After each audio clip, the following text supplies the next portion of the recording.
it feels really good to work at it and stumble and it be difficult and then get to the other side and be like, wow, I handled that thing. Welcome to The Art of Speaking Up, a podcast that empowers professional women to rise. I'm your host, Jessica Guzik, and in this show, I take you undercover into the stories and lessons that I learned, sometimes the hard way, throughout my career.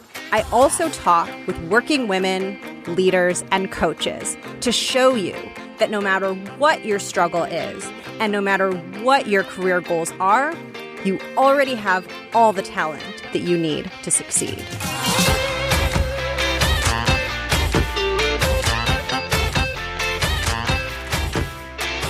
If you're listening to this show, there's a decent chance that becoming more confident and feeling more confident, especially in your professional life, is something that is very appealing to you. And I think that it's pretty universally appealing to everyone. It's something that everyone wants, but it can kind of be this elusive thing that we know we want. We know we want this good feeling, this bold, confident feeling, but it can feel really mysterious and hard and not straightforward when we try to figure out how to attain that feeling and how to feel confident. And one of the reasons that I love today's conversation and today's guest, Erin Foley, and today's episode is because we talk about confidence, and Erin shares some ideas that turn the concept of confidence kind of upside down on its head in a way that I found very positive and very encouraging and almost a relief. And as you'll hear from her as the conversation evolves,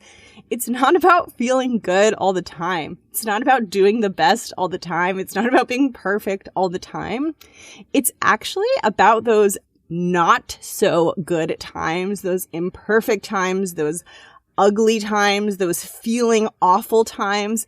That is really where confidence begins to happen and where the beginnings of confidence begin to grow and stir. And for anyone who is struggling or feeling like they want to evolve or change, the ideas that Erin shares in this conversation are so incredibly helpful.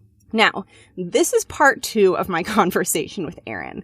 I scheduled an interview with her, and I was so drawn into what she was saying that we ended up talking for 2 hours. So if you haven't listened to the episode right before this one, which is part 1, I would listen to that one first. This episode can stand on its own, but it will be much more fun to listen to having heard the first part. But if you're just tuning in for the first time, Erin is a mindset coach, and she does a lot of work with working women and does a lot of mindset work to help figure out what is going on internally in someone's mind as they are moving through challenges in the workplace. And this conversation focuses a lot, like I said, on confidence, and particularly the relationship between self-confidence and hard things, hard situations, and how they connect to each other. We also talk about feeling awkward, which is often one of the feelings that we're dealing with before we feel like we've gotten to a state of confidence.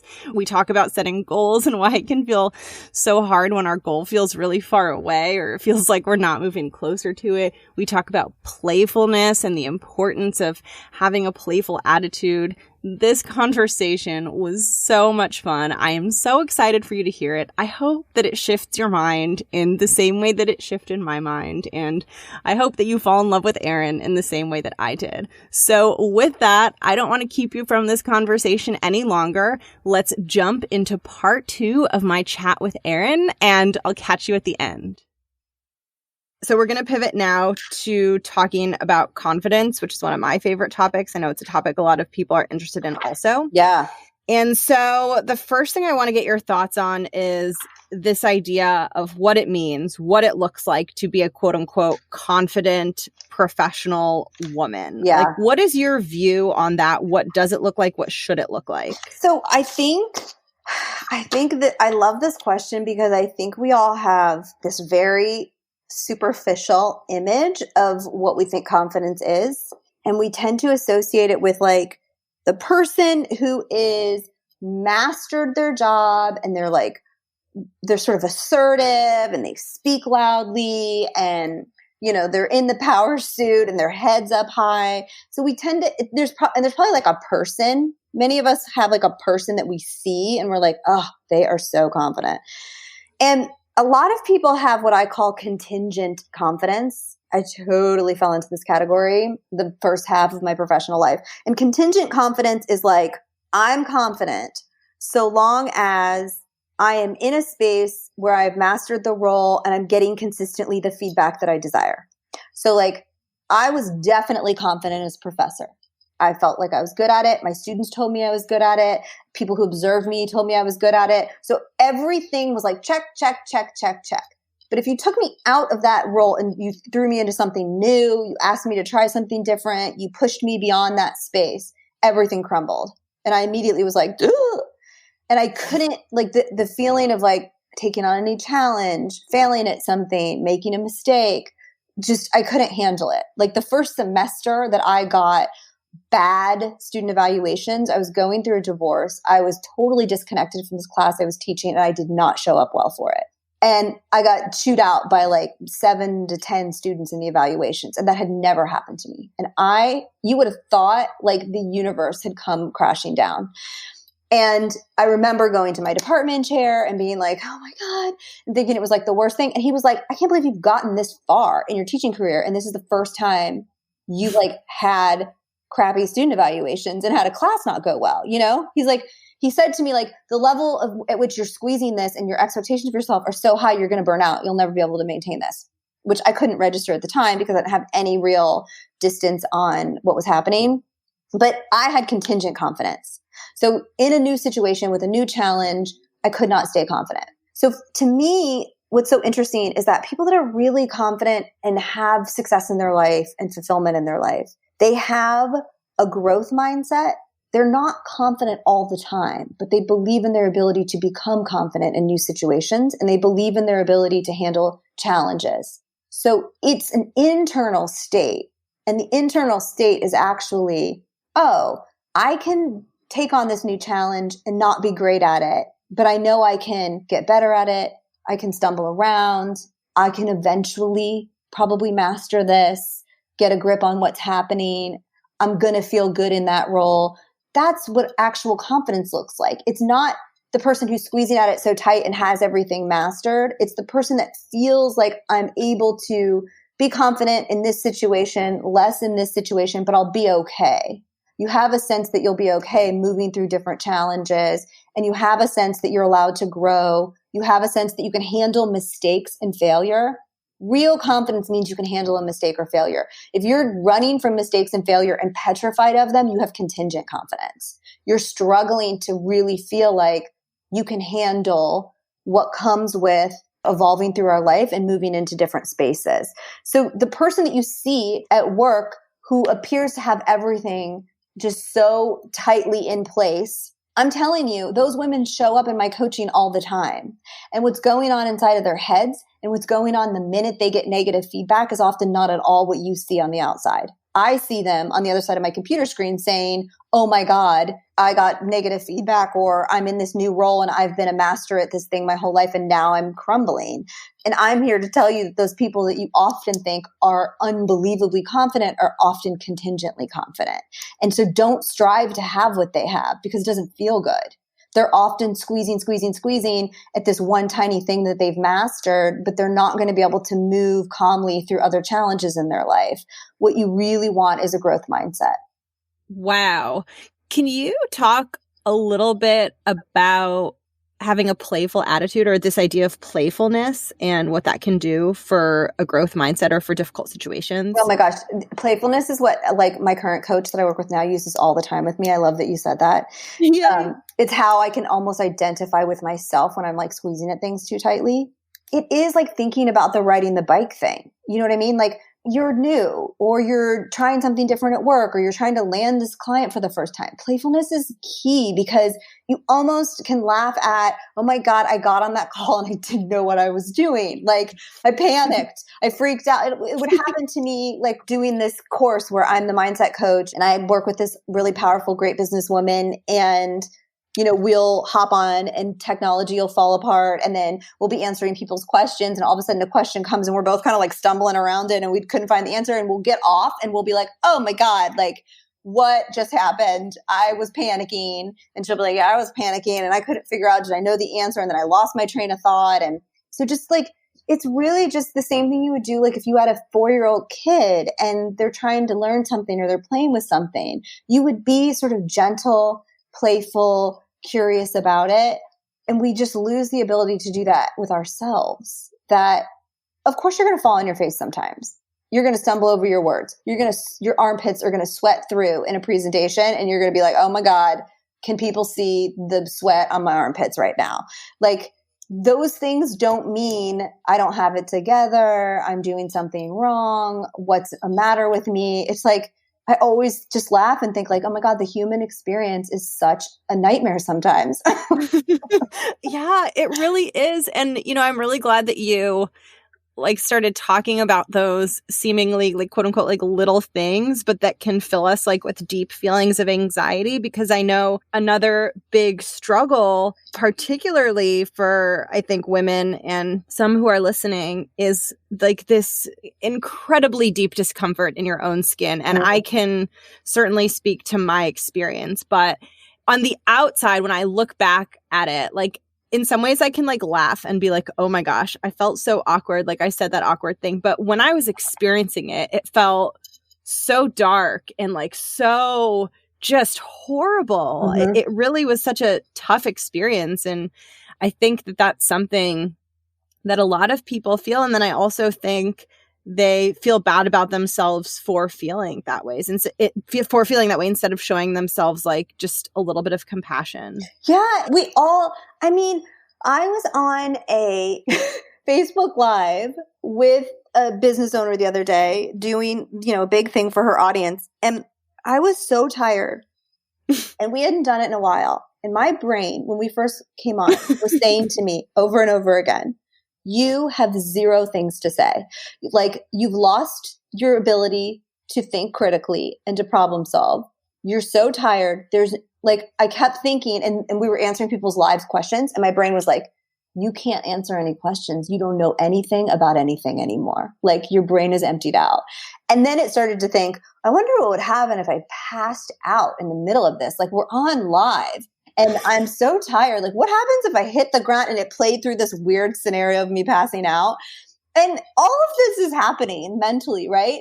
But I know enough to know that, like, usually I fall into my stride. I might stumble around it for a second. And what's so interesting that I have the pleasure of being able to do afterwards is, because this is a Facebook Live in her community and I get to go back, I can watch it. So I went back and watched, and I was like, you can't even tell what's going on. Like, the thing that's so interesting is often people can't see what's happening with you at all. The other thing to keep in mind is that we are so narcissistic. They are thinking about you for a split second, and then they're immediately back into their own story. So they don't actually care if you stumbled, if you did. It's like they have a moment of it, and they may actually be like, oh, thank God she stumbled. Like, I'm not the only one who stumbles. And they go right back to their own obsessive thoughts. So usually it's not perceived to the extent that we think it is. It's because we're experiencing it so intensely, but externally it doesn't look intense at all. And also, people don't care. They don't care about you or your life long enough for it to even have a significant impact on them. They go right back to like, did I eat Wendy's 3 times this week? What should I be doing for lunch? Like, they really, they're in and out of it and back into their own. We know that from our own experience. Like, how much in the day are you really obsessing about someone else's behavior? You're obsessing about your own and anyone's behavior in relation to what they think of you. Oh my gosh, it's so true. And one thing that I would tell people too, so you mentioned like, oh, someone might be thinking that you made a mistake and it might make them feel better because they make that mistake too. I think there's also sometimes a sense, especially when it comes to like hallway talk, small talk at the office, that's something that can feel challenging or uncomfortable. And I think there can be a pressure to be like, oh, I must say like something that's like kosher. Yeah. Like, I need to say something not too risque. It has to be like 10% funny, 40% approvable. Like, you're just trying to say like the perfect thing. And then in my experience and what I have advised to people is just say you. Yeah. Just be who you are and allow the quirk and the personality and who you are to come through. Because as long as you're a respectful person and as long as you have like a good sense of common sense, anything you say is okay. Totally. And that's what's gonna, like you were saying before, that enables humans to connect, and connections are so important professionally. And I think like sometimes this is a place where instincts, like they really feel like they're leading us in the right direction by telling us like, say that perfect thing, say it perfect. Right. If someone asks you how your weekend was, like, don't talk about the weird thing that you tried. Like, just say the other thing. Like, no, like tell someone about it, like tell them, just talk with them, let them see who you are. It's so true. And it's funny because in graduate school, everyone has so much imposter syndrome. It is like, oh my God, it's a hotbed for it. Everyone's sitting there thinking, I'm not smart enough to be here. I don't know what's happening. Everyone here is going to figure me out. But everyone's overcompensating and pretending that like they have everything together and like my life is super smooth and I don't watch TV on the weekends and, all this weird thing. And for some reason, like I almost can't breathe in that environment. It's so antithetical to how I function as a human that it makes me crazy. And so somehow instinctively, I've known not to do that. And when I was in graduate school, I would sort of find myself just being like, oh my God, none of you have a TV. Like, what do you stare at all day? Like, what do you point toward your furniture towards? Like, I would just find myself like saying these things and saying like, I totally got lost in that class. I didn't understand what was happening. And slowly people would be like, oh my God, I know. I never understand what he's talking about. That often just those little tiny nuggets of like me allowing the vulnerability to come out, or me being like, hey, like, what? We just did 40 minutes on that theory and I still can't tell you 3 words of what it means. And people would inevitably say, me too. Oh my God, yes. And they would be relieved because the pressure of the pretend falls out. So when you're around, people will often say like, this coworker makes me so uncomfortable because they're always pretending that everything's so together or pretending. And then I always say, well, like, are you dropping your own pretend? And they're like, no. And I'm like, that's the best way. Your behavior can set the tone so easily for the people around you. Ease it on yourself. Don't expect everyone else to do it. You just show up that way. And it's unbelievable how much it starts to sort of seep around. And I had a professor say to me when I left, God, your best quality while you were here was just the refreshingness of you saying like, I watched TV this weekend, or I raising your hand in class and saying like, I have no idea what you're saying. I still do not understand this concept. It would break the ice for other people all the time. And you would think that if I did it, people would just think like, she's not competent. She doesn't know what she's, and it doesn't do that. We crave vulnerability so much that it often makes us feel intense relief when someone around us gives us just like a nugget of it.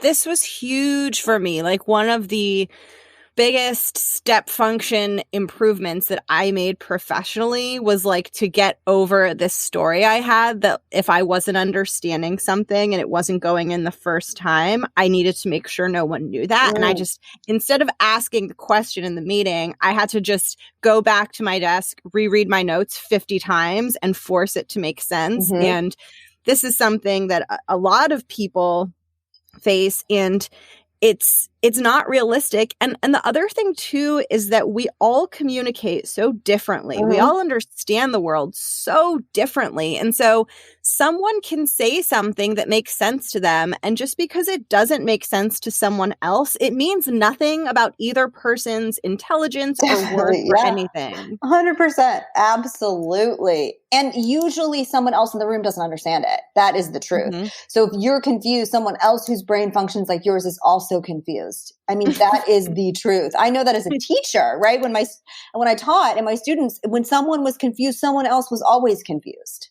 Always. So yes, and more yes. All right. Yeah. We're on the same wavelength with this one. So a couple more questions on confidence, and then we'll go into the listener question and the closing question. Okay, sounds good. So for confidence, do you have any tips or maybe any fun tips or just things listeners can try as baby steps to growing confidence, cultivating confidence? Yeah, I think there's a couple things. Interestingly enough, the best way to really do it is to step into things that make you slightly uncomfortable and to allow yourself to sort of gently go into it, take the small risk, be wobbly, and get better at it.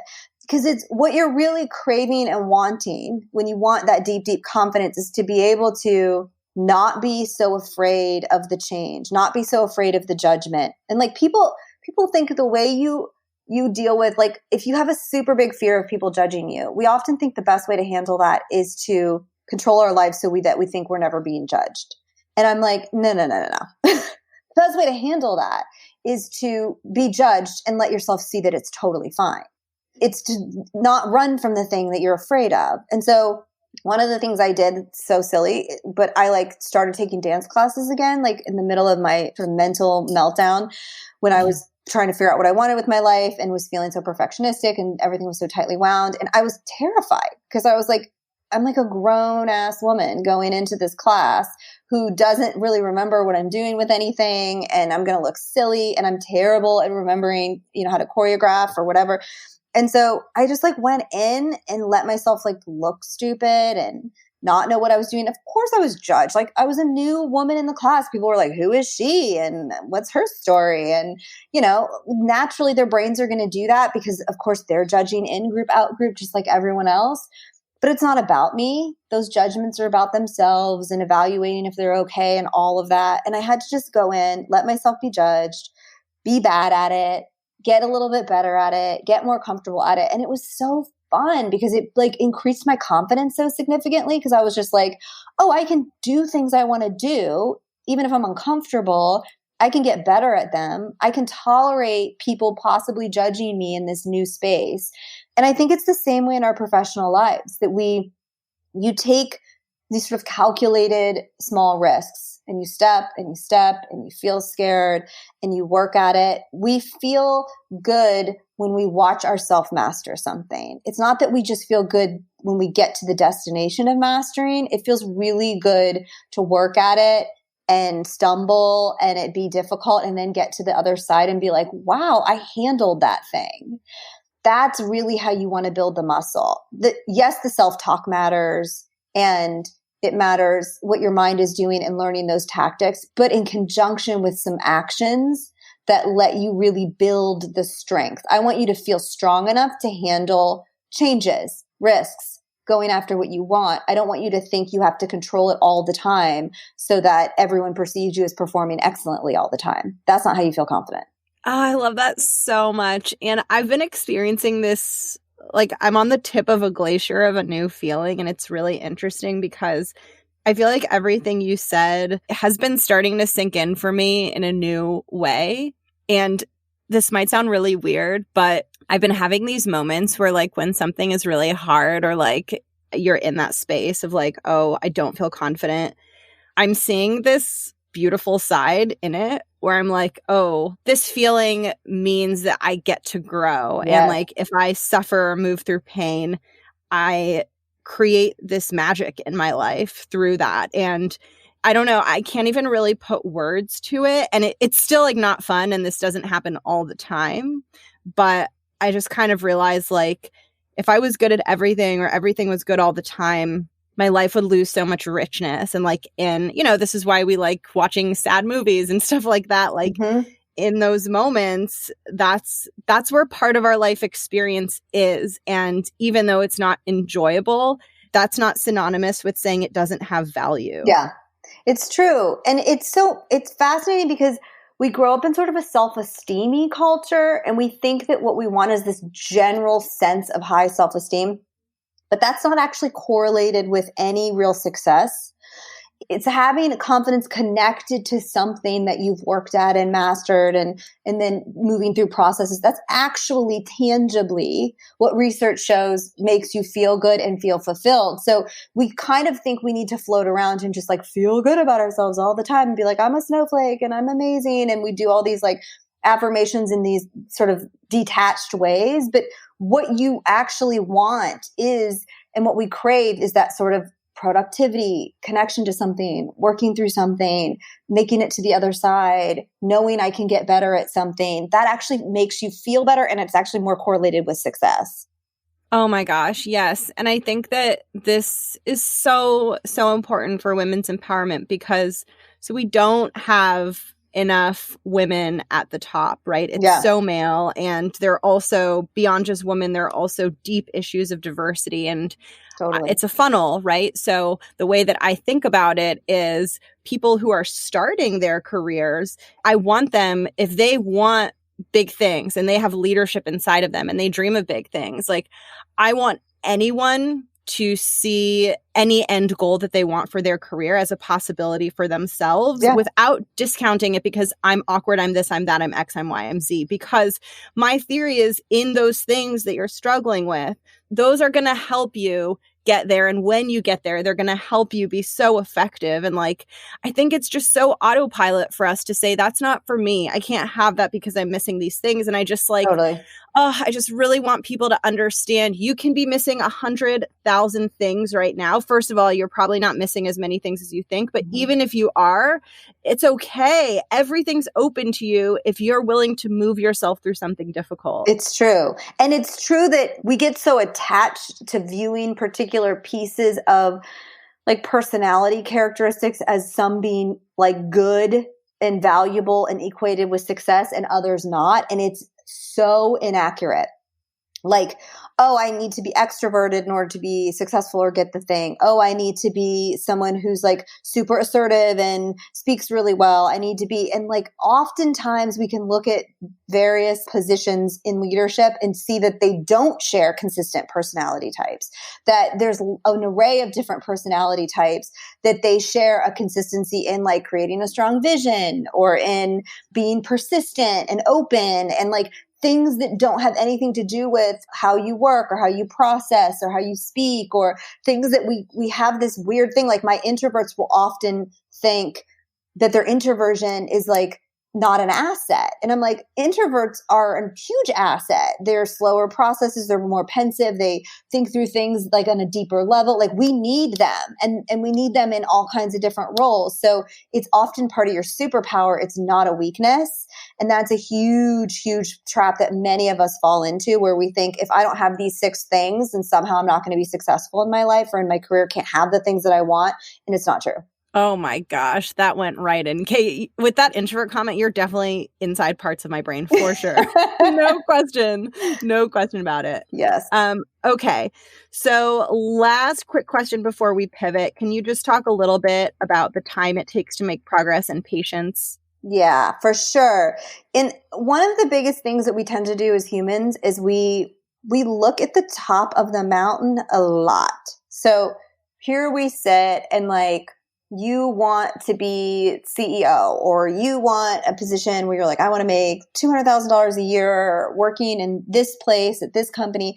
And we look at the top of the mountain and then we look at where we are and we see the distance between where we are and the top of the mountain. And it's just paralyzing. It's like your brain is immediately like, oh my God, especially if you're like sort of a big picture thinker and you can see all the steps, you're like, I can't, how am I even going to get there? How am I going to do all of these steps? And I think that can be somewhat detrimental to our confidence building, to our mindset. And so I think it's important, like I always tell people, yes, set wild goals, have big things that you want, put it out there, but I want you to like put it out there and then set it aside and step back into where you are. And there's 2 things that I think are really important. One is that I think it's important to look back. I think it's very important if you're in a new job, I want you looking back to day 1 of the job versus day 30 of the job. If you're 5 years into your career, I want you to look back at year 1. It's important to look back at where you were and remember that so you can see the progress that you've made because we forget, we adjust so quickly to the progress and we immediately are like, oh my God, I need to be doing 7,452 more things and I'm not anywhere where I should be in my career. And it's like, if you look back right now between when your podcast was like a tiny little nugget of an idea in your head to you having finished a full successful season, it's like, oh my God, huge. Like, look at all the stuff you learned and did and how much more confident you are in it than the very first time you went behind your microphone. It was a disaster. See what I mean?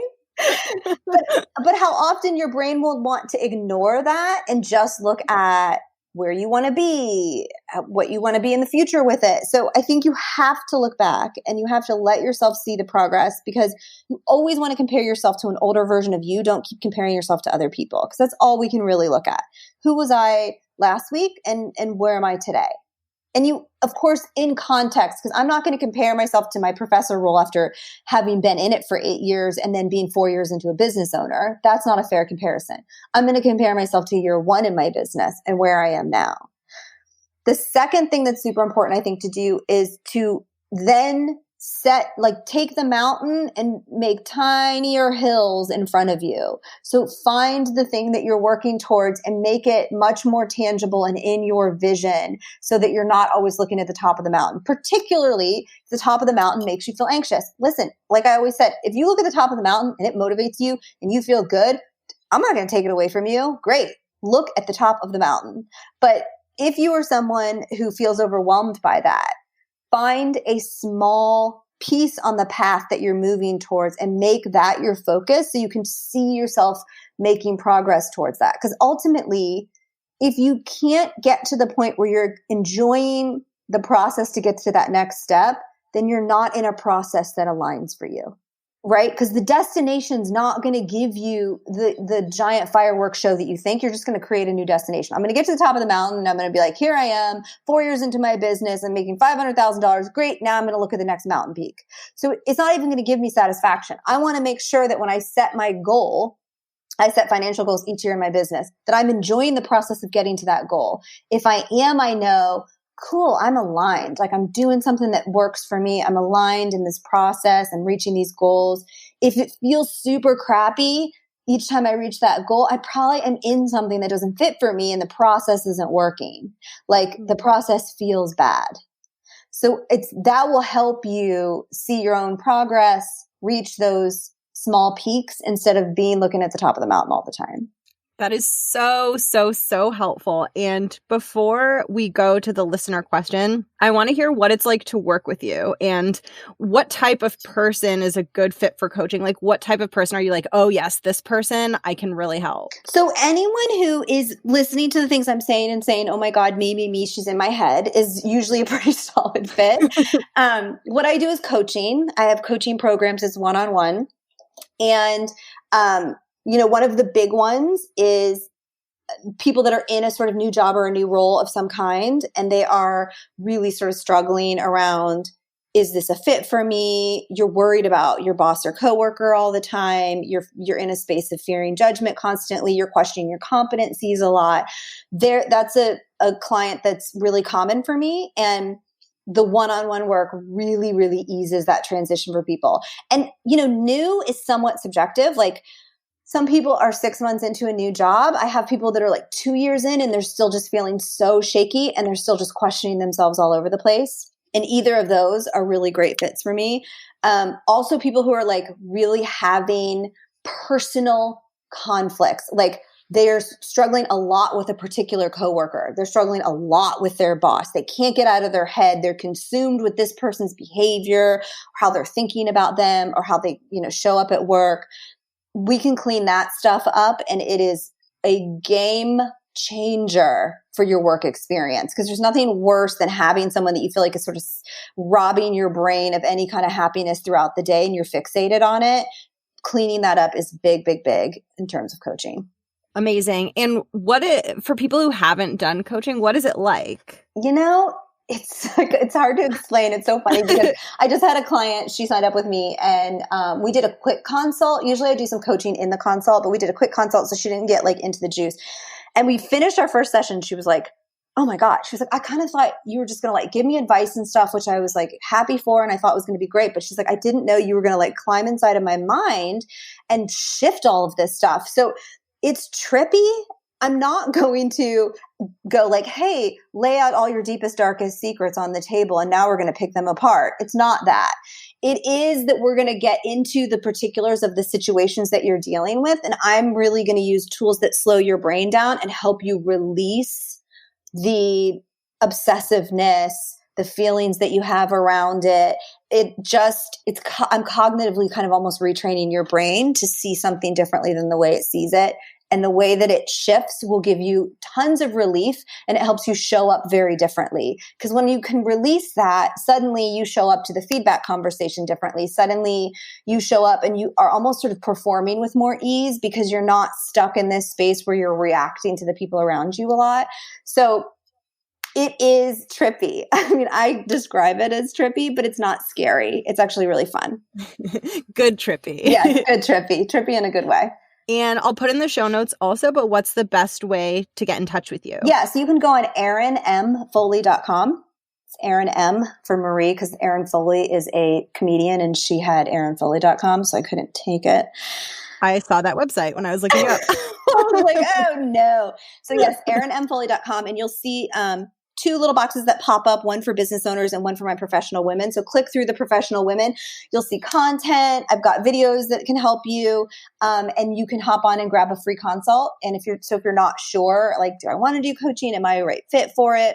I never, ever, ever take on any client that I don't think is really in the right place for me to be working with them. So I always do a consultation where I'm going to like dig into your mind, figure out what's going on, and make sure that it's a good fit. Amazing. I need to check out your videos. I did not know that you had videos. I've seen some of your business ones, but I haven't seen any for working women. So I have some working ones on the blog over there. Cool. Great. So I'm going to now pivot into the listener question. So if you're ready, I'll read you the question and then I'm going to give you the floor. Okay. Sounds good. So the listener asks, can you share any advice on how to mentally reset, build my confidence, and start fresh when transitioning away from a somewhat unhealthy and toxic work environment that often made me feel quite bad about myself into a new and better environment? I am looking forward to having a clean slate and starting again, but I want to make sure that I make the most out of it and come in with confidence as much as possible. Thank you so much. Sincerely, moving on. Okay. Moving on. Let's chat. So there's a couple things that I want to do here. The first thing I want to say that I think is super important is what I would want moving on to do before literally moving on is to look back before they look forward. And the reason I think this is important is because I always want to clean things up before you enter your new space so that you can not recreate some of the patterns that might have been in the old space and get kind of a cleaner perspective on what you're stepping into. Because what we can tend to do this thing where like things got dicey in our old place and we didn't like it for whatever reason. And then we're like, okay, I'm going to leave that and I'm going to start over. And we have this desire for things to be sort of euphoric in the new space. And so we're like holding on to all hope. And we can go in feeling almost disempowered because you feel like you're at the mercy of the new space. Like you're like, oh my God, I hope that it's not toxic. I hope that everybody's kind. I hope that they give feedback the way I need them to. I hope that. And so you're going in, squeezing at it so tightly that you're like almost in a state of anxiety that if this doesn't fit perfectly, I'm not going to be okay. So first I want to like go back to what might have been going on at your old job and help you get a perspective on that is what I call clean. And the way you do that is to think about some of the things I've talked about in this podcast. So think about the rule book I talked about. So part of what's interesting when you say like the old environment made me feel bad about myself and the old environment was toxic is that these things are so subjective. I'll give you an example from my own life. My partner is a writer and he had this job at a documentary film place and they did things so quickly. Like all of a sudden something would come through and it would be like a madhouse in there where everybody jumped up and they were problem solving all of these things and booking things and moving at this fast pace. And someone could take that and be like, it is toxic. It's ridiculous to think you should work at that speed. It's banana land. Nobody can keep up. It makes you crazy. And for my partner, it for sure made him feel nuts. He was like on edge all the time. There's a difference between that being toxic and that not being a preference for how he works best. So for him, it turned out that is not a place where he flourishes. He's more pensive. He needs time. He doesn't like a lot of people breathing down his neck with intense timelines. Great. That was great information for him to know, but it would be really easy for his brain to be like, this is toxic. These people are crazy, and sort of put it on an external drama-filled space that would make it worse for him when he was leaving and going into the next place. So we want to get really clean on what happened in your old environment And part of how you do that is you drop all the expectations that everyone needed to be operating based on your rule book, and you get clean on the facts. So if it was a court of law and you were talking about the facts of your old job and you were looking at how that place functioned, maybe everybody worked till 9 o'clock. Okay.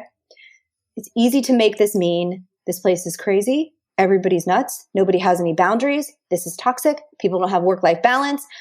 All of that is just a story that's going to make you get all worked up, and it's going to kind of disempower you. Instead, I would say, well, the fact is people work till 9. You prefer to be done by 5. Great. Pull out your preference. Allow it to be okay that they work till 9. Allow yourself to know, I don't want to work till 9. I want to work till 5. Facts are things that I can come in as an outsider and objectively see. It's things you can prove in a court of law. Maybe your manager gives a lot of critical feedback and you're like, my manager gives critical feedback 3 times a week. And in your brain, this is toxic. This is crazy. This isn't how people should function.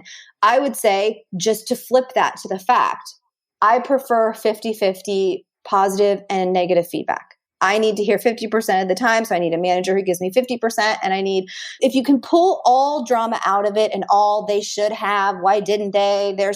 And just get real simple with how it functioned, the role you were in, what worked for you, what didn't work for you. Then you're entering your new space in a much cleaner place where you're like, okay, I know that my preference is to leave at 5. My preference is for someone to give me equal positive feedback as negative, because that's what I need for motivation. And it's still okay that everyone's not going to operate by my rule book, but you sort of have identified some of your deal breakers for what makes, instead of it being toxic, instead you look at it as, that wasn't a highly functional environment for me. I didn't flourish in that environment for various reasons, and I'm looking for an environment where I can flourish. And so here's the things I'm going to pay attention to, but you're leaving the drama and the story behind so that you don't carry insecurity so much into the new job. I also, though, want you to enter the new job with an expectation that you're going to feel shaky, that you're going to feel uncertain, that you're going to panic about people's perceptions of you, and that this is just 100% normal. And it's going to take you a good 6 months at least to get a sense for like feeling stable. Like it should feel a little bit like, in coaching, we call it square one, something new. You should feel a little bit like you're on a merry-go-round and like everything's spinning and you're like, where's the ground? I need the ground. And then when you let yourself know like, oh, it's spinning and it's supposed to be spinning. I'm shaky and I'm supposed to be shaky. I'm panicking if this is right for me. And I should feel that way because it's new. I'm on the bike and I haven't been on this bike before. Then you can almost not resist it and let it happen and know in 6 months to a year, you'll have a much better sense of what you're doing and how it's feeling and what's fitting and not fitting. And you can observe it from that fact versus fiction space. Wow. That was very helpful for me. Good. Thank you so much You're for welcome. helping. I hope that helps moving on. It helped me. Well, like this idea of like moving past the drama story, I think is really making me think and making my wheels turn a lot. Good. Thank you. You're welcome. And now it's time for my favorite part of the interview, which is the closing questions, which I ask to every guest. The first one is about the title of the podcast, which is The Art of Speaking Up. And I ask every guest to share their interpretation of that and why they believe it's important. Yeah, I love this question. I've heard this because I love your podcast and I listen to it. Yeah. And I try not to think too much about the last questions I knew you'd be asking because I was like, I want to just feel it organically.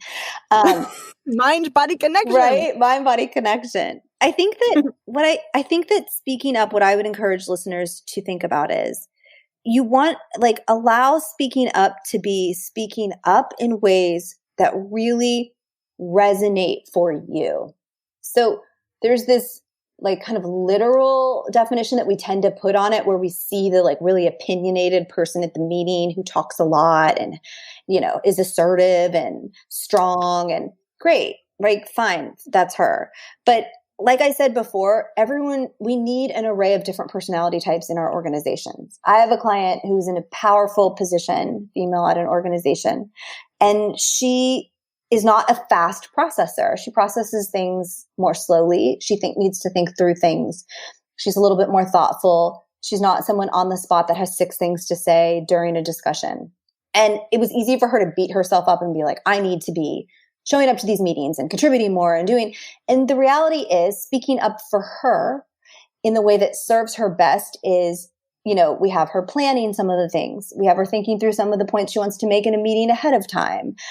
Sometimes she follows up with a thought she had to her supervisor where she's like, hey, I was thinking about the thing that we talked about in the meeting, and there's a couple of really important things that popped up for me that I wanted to share. And so allowing her to like really honor how she functions best, who she is, that there was a gentleman in my job who was a professor who did not speak up all the time in meetings. He was an introvert. He was very thoughtful. He was very smart. He spoke up when he really had something to say. You could tell he had thought about it, and his thoughts were extremely helpful. It was some of the most significant contributions to the problems that we were discussing. So the fact is, he didn't need to be like the other guy who had something to say every third second. That's who he is. That's how he functions. And that's when he speaks up. And you need to honor your own kind of personality, your own strengths. And speaking up to me really means being a part of the conversation and contributing what you have to say in the best way that it serves you.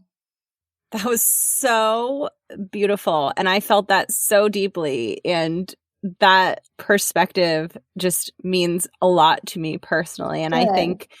I think that will help set a lot of people free. And I really believe that it's true.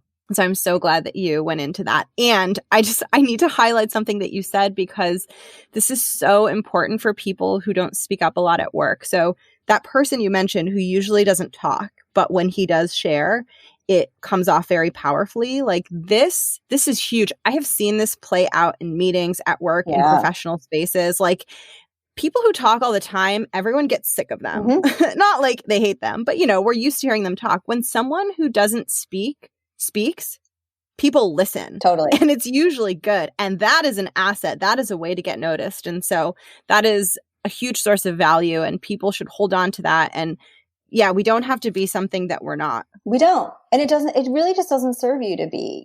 He was promoted. People saw his value. We saw him as a huge contributor to, and like, the nuances are fine, that it's allow the nuances to really come through. You have ways in which you're contributing that the person next to you can't contribute. It's not in line for them. You might be writing articles. You might be doing things where your communication style within that is very strong. Lean into the style that really serves you.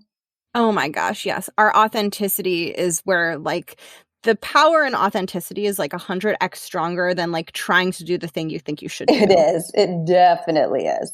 And now for my favorite question, which is the final question. The context around the final question is that I started the show because, like everyone, I've been through tough times in my career, and I wanted to be able to speak to women who are going through a tough time, or just who want to hear voices and stories to help them feel empowered and help them feel like they can do anything, achieve anything that they want. And so I always give the last space to the guest to share whatever they would want listeners to hear. I think what I want listeners to hear, particularly because I think there's probably a lot of youngins. I'm 43, I know. So the 20 somethings are youngins for me. And even if you're not, even if you're in your 20s, 30s, 40s, it's the same message, is that you are not behind and you're not doing something wrong. And this is, I just think, such a heavy burden that so many of us carry, that I'm behind, I'm doing it wrong, I didn't hit my trajectories, or I should know what I want to be when I grow up. I should have mastered my career. I should be at this certain level in my career. And none of it's true. None of it is true. You live in a time where organizationally things function so much differently. You live in a time where we don't do this. We're sort of operating based on this old model of graduating, getting one job, getting promoted to the next, this linear concept. And it's just not linear anymore. It's so circular. And it's messy, and it's me starting over and building a business after all of those years that I contributed in my other job. It wasn't a straight linear path. And at the same time, it didn't disregard everything I did. The things you do in each space, even when things don't fit for you or you shift, will come with you. You'll never erase the skills that you learn. But there's no real destination. The thing about our careers that I always love to talk about with my clients is, it's just this fun, weird game we play. We live in a capitalistic society. We have to get paid for our food, water, and shelter.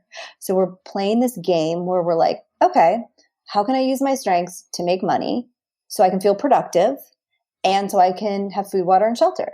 And that's all we're really trying to do. And we make it into the most significant thing that we've ever done. We make it into the biggest slice of value in our life. And we actually make it into the thing that will either make us happy or not. And it's crazy because research actually shows your happiness, your satisfaction, it's a full pie, and your career is just one slice in this giant pie that includes your family and your friends and your spirituality and your health and wellness and your hobbies and your community. And so all that we want for that slice is for you to be doing something that aligns with your strengths. That's it. We don't need you to be like changing the world. We don't need you to make $1 million to have that slice be happy. We just need you to be doing your strengths and flourishing in some way, feeling productive. And we make it so big, and then we make it this thing where we're like, oh my God, I'm failing. And I just want to say, like, you're not. If you're confused and you're like, I don't know if this fits, or I don't know, you are experiencing a human experience that most people are experiencing in their careers.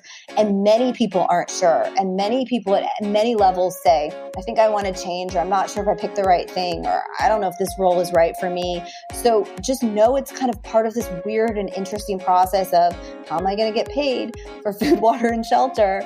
And how am I going to fill that slice? And we all play that game of trying to fill that slice, and you aren't failing at it. You're just playing the game. Thank you for tuning in to my conversation with Erin. It was such a joy to talk with her, and I'm so glad that I got to share it with you. If you want to learn more about Erin, her website is erinmfoley.com. That's M as in majestic. And I would love to hear from you what you took away from this episode. If there was anything in here that you hadn't heard before that you found particularly interesting, I would love to hear what that is. You can reach me most easily on Instagram. My handle is the name of the show, which is The Art of Speaking Up. I just love hearing your feedback. I love hearing what you like. I love hearing what you might want to hear more of. And of course, you can always send me your listener questions to be answered on the show. The guests put such thought and so much heart into answering them, and it is really fun for me to have you be a part of this, so thank you. It's great to have you tuning in, as usual. If you're loving the show and you want to support the show, share it with a friend, or give it a rating and a review in the iTunes store. Those make me so happy. It's embarrassing how happy they make me, but they make me really happy because I know what it's like to need help in one's career or just not feel great, and I want to be solving that problem for anyone out there that is experiencing that. So I love hearing from you. I love getting your feedback. Thank you to anyone who's reached out to me. It makes my day every time. It makes my week every time, my month, my year, my life. Thank you for reaching out to me. And with that, I'm going to close off the episode. I will catch you next week. We're getting kind of close to the end of the season. A few episodes left, but there's still more to come. So with that, have an amazing day. Have an amazing week, and I'll catch you soon. Bye.